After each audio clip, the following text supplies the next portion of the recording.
Salve, salve galerinha da internet, meu nome é Lindenani e vocês estão em mais um vídeo meu aqui no YouTube. Bom, vamos direto ao ponto, né? O assunto de hoje são egrégoras. Egrégoras são a parte mais importante da magia, sem ela o mago não faz praticamente nada. Ela é resultado de uma série de coisas que eu já venho falando pra vocês há muito tempo. E eu não vou abordar aqui como que você constrói, destrói ou deixa de construir uma egrégora. O assunto aqui são outros. Na verdade, são 7 confusões que todo mundo faz quando a gente fala a respeito de egrégoras, beleza? Então, sem mais delongas, vamos pro vídeo. Bom, em primeiro lugar, se você é aluno do curso prático ou teórico de magia, esse vídeo aqui não é pra você, beleza? Você provavelmente já viu isso de uma forma muito mais profunda e muito mais embasada lá dentro do curso, né? Sendo ele teórico ou prático, não importa. Isso daqui é só um catálogo superficial a respeito de 7 erros que as pessoas cometem quando elas falam de egrégora. Então, você tá livre para sair do vídeo, beleza? Se não é o seu caso e você tem algumas dúvidas com relação a isso, lembre-se sempre, eu acabei de falar e já dei spoiler. O vídeo é superficial a respeito de egrégora, tá? A gente não vai aprofundar, a gente não vai entrar lá no fundo disso. Isso daí não dá pra fazer sem uma construção de conhecimento anterior. Então, vai com calma no pote aí. Se você tá esperando alguma coisa profunda, não vai ser aqui que você vai encontrar, tá certo? Se você não é nenhum desses dois casos e ainda tá aqui, então vamos falar a respeito dos 7 erros mais comuns que as pessoas cometem quando falam de egrégora. Erro número 1. Confundir egrégora com lei da similaridade. A lei da similaridade em si ela já é bastante confusa, né? Geralmente as pessoas tendem a achar que o contrário é o similar e não que o similar é tipo meio que a mesma coisa. Então geralmente as pessoas falam, se você tá com muita dor de dente, você vai acabar atraindo um dentista. Quando na verdade, se você tá com dor de dente, a tendência é que você atraia mais dores de dente, né? Inclusive porque a cárie se espalha ou o tártaro se espalha pelos outros dentes e você terá outros dentes prejudicados. Mas a despeito da falta de compreensão, na verdade, a egrégora não tem nada a ver com lei da similaridade, tá? Com lei de igual atrai igual ou diferente atrai diferente. Uma coisa é uma coisa, outra coisa é outra coisa. Embora a egrégora sim vá funcionar com uma coisa muito parecido com isso, não é exatamente isso que ela faz. Você vai dotar um ambiente com uma determinada energia e isso vai propiciar que aquela mesma energia continue acontecendo. Isso não necessariamente é lei da similaridade, é só uma razão normal. Você enche uma sala de calor, logo tudo lá estará quente. Entendeu? Não é uma coisa atrai outra, mas sim uma coisa resultado da outra. Eu sei que a diferença parece ser muito pequenininha, mas ela faz toda a diferença quando a gente vai falar, vai trabalhar com isso efetivamente, quando a gente vai construir uma egrégora. Erro número 2. Achar que elas são vivas. Olha, eu já caí em muita briga por causa desse ponto em particular, achar que as egrégoras são vivas ou não são vivas. O comum de você ouvir por aí, principalmente quando você está falando a respeito de magos do caos ou alguma filosofia similar, é que você consegue transformar essas egrégoras em formas deuses e essas formas deuses elas funcionariam autonomamente como um ser vivo. Em primeiro lugar, que quando a gente fala que uma coisa é como um ser vivo, não necessariamente a gente está falando que essa coisa é um ser vivo, né? Robôs, por exemplo, funcionam como um ser vivo, mas ele não é um ser vivo, ele é uma máquina, um ser autônomo, mas que não contém vida. E aí a gente entraria em questões filosóficas da pergunta do realmente o que é essa vida, que a gente não consegue responder ainda, nem a própria ciência. Mas de uma forma ou de outra, e aqui é uma coisa completamente particular minha, eu não acho que nós tenhamos capacidade de criar vida, a não ser pelo processo orgânico de cruzamento entre pessoas. Um menino cruza com uma menina e aí você tem uma vida sendo formada. Mas ainda assim a gente pode entrar em questões de se foi esse ato que causou a existência de uma nova alma ou se essa alma ou espírito é resultante de uma outra coisa. De uma forma ou de outra a gente não consegue definir direitinho o que é vida, mas aparentemente egrégoras não são seres vivos.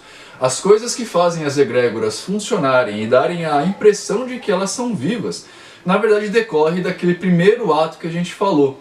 Você faz muita energia e essa energia, por harmonização, vai acabar fazendo com que um certo efeito seja sentido. Mas na verdade ela não cria isso. Claro que, como por exemplo, se você criar uma egrégora de fúria, as pessoas que entrarem em contato com essa egrégora sentirão-se furibundos, né? Sentirão-se com fúria, dotados de fúria. Mas isso na verdade é só harmonização com a própria egrégora. Inclusive, dependendo de como for, a egrégora vai até ficar um pouco mais fraca para que você sinta a fúria. Então não, egrégoras não são seres vivos. Erro número 3. Achar que elas são eternas. Algumas pessoas, por incrível que pareça, pautam toda a sua atividade mágica em cima desse conceito de que as egrégoras seriam eternas, tá? E isso na verdade não é verdade, porque assim como qualquer outra coisa no universo, tudo tende a se harmonizar. Para você fazer uma egrégora que seja eterna, você teria que fazer uma egrégora mais forte do que a energia do próprio universo. E isso eu acho que você imagina que é um pouco impossível. A egrégora, na verdade, ela tende a ir dissipando energia conforme o tempo vai passando, assim como uma panela quente perde calor para o ambiente. Então a egrégora ela vai durar mais ou menos de acordo com a quantidade e a intensidade de energia que está presa nela.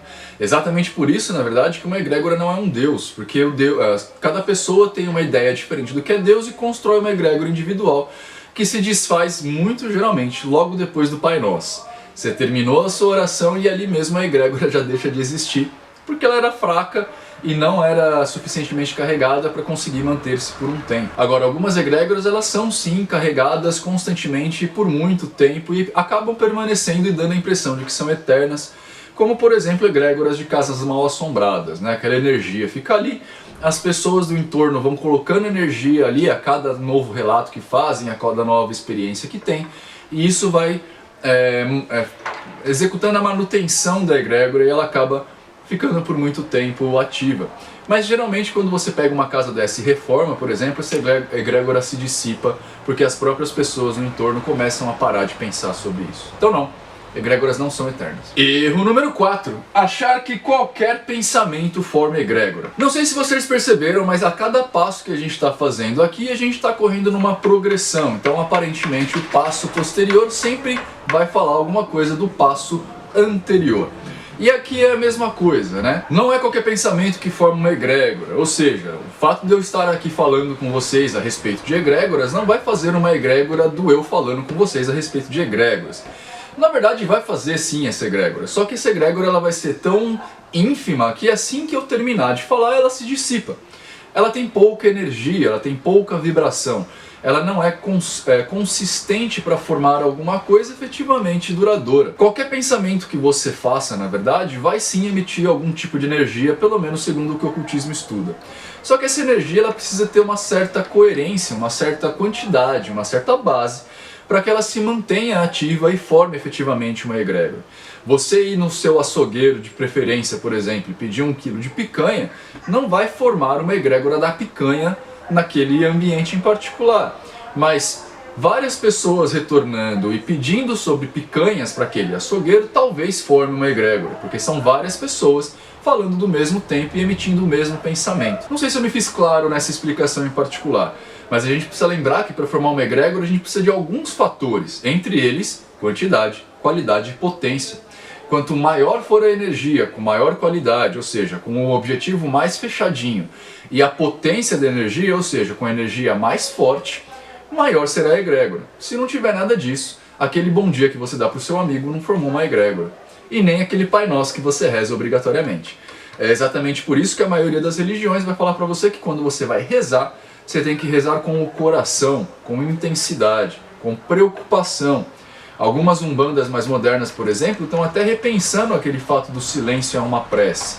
Porque o silêncio, desse jeito, forma uma egrégora negativa. Uma egrégora de pessoas de saco cheio. Que é muito pior do que fazer uma egrégora de fraternidade, que é quando as pessoas chegam e conversam com seus pares. Mas esse é assunto para um outro mapa. E se você quiser, coloca aqui embaixo que eu faço um vídeo a respeito. Erro número 5. Achar que egrégoras fazem qualquer coisa. Eu tenho visto muito esse assunto ultimamente, em particular porque algumas pessoas do mundo esotérico descobriram finalmente esse nome egrégora e particularmente descobriram também o que elas podem vir a fazer. E a partir daí vocês sabem como é que funciona, né? Eles se apoderam do termo e começam a usar esse termo ao bel prazer. O fato é que não, egrégoras não fazem qualquer coisa, e como eu disse no passo anterior, você precisa de umas certas condições para fazer uma egrégora. Quando você então acorda de manhã, olha no seu espelho e acha que você tá lindão, isso não vai formar uma egrégora da beleza, a não ser que você repita esse passo. E mesmo assim, se você fizer isso uma vez por dia, não vai ser uma egrégora que será formada, será só um hábito, né? Um ritual. Você será preso pelo rito e não necessariamente pela egrégora. São coisas completamente diferentes. Agora, se você acordar de manhã, se olhar no espelho, achar que você é o lindão e ficar com esse pensamento ao longo de grande parte do dia, aí possivelmente uma egrégora será formada. Não sei se vocês compreenderam aqui, mas lembra dos 3 passos que eu falei anteriormente? Não é qualquer coisa que faz uma egrégora, então não é qualquer coisa que é responsabilidade de uma egrégora. Muitas vezes você está passando mal porque você comeu alguma coisa ruim, e não porque você formou uma egrégora da dor de barriga. Muitas vezes você está indo mal na sua vida porque aconteceu de você ir mal, às vezes é só o pêndulo que está voltando. Não é necessariamente uma egrégora. Então tomem cuidado para vocês não começarem a usar uma egrégora também como uma muleta e colocar toda a culpa dos seus problemas numa coisa que, novamente, não tem culpa nenhuma. Assumam seus erros, que só assim vocês conseguirão melhorar. Se vocês não assumirem seus erros, vocês tornarão isso um hábito, e aí vocês nunca serão melhores do que são agora. Erro número 6. Deus é uma egrégora. Bom, conforme eu já falei em alguns passos anteriores, algumas pessoas tendem a achar que Deus pode ser uma egrégora, né? A ideia de Deus está em quase todos os povos por aí, quase todos os povos por aí, e nasceu de forma natural em quase todos eles. Portanto, Deus provavelmente formaria uma egrégora. Agora, vocês lembram que eu falei que a egrégora precisa de 3 passos e um desses passos é a qualidade? Pois bem, o que é Deus para mim não é Deus para você. O que é Deus para você não é Deus para o seu irmão. E o que é Deus para um cara da Congregação Cristã do Brasil, muito dificilmente será Deus para um cara da Congregação Cristã do Brasil. 2 pessoas tendem a encarar esse símbolo de forma muito diferente, o que atrapalha a qualidade, né? Causa uma energia sem qualidade, o que não forma uma egrégora. A gente pode até conversar a respeito de formar de repente egrégoras individuais de divindade, e aí eu posso até concordar com você, desde que você seja um mago que tenha algum tipo de tarimba para fazer isso, e faça isso de forma consciente. Os nossos irmãozinhos da Igreja Universal, eles não fazem uma egrégora de Deus, a não ser que eles cheguem num ponto de pensar nesse Deus o tempo inteiro com fidelidade. Se eles só pensam naquele sentido do eu penso porque eu quero em alguns momentos por semana, isso não vai formar uma egrégora. Os pais de santo, por exemplo, têm de diferente dos seus filhos de santo que eles estão com a cabeça enfiada no terreiro e pensam nisso grande parte do dia, se não o dia todo, né? Como é o meu caso com a magia. Eu estou envolvido em magia o tempo inteiro, o que faz com que eu fique mais forte um pouquinho do que algumas outras pessoas que não estão, e por pura qualidade energética.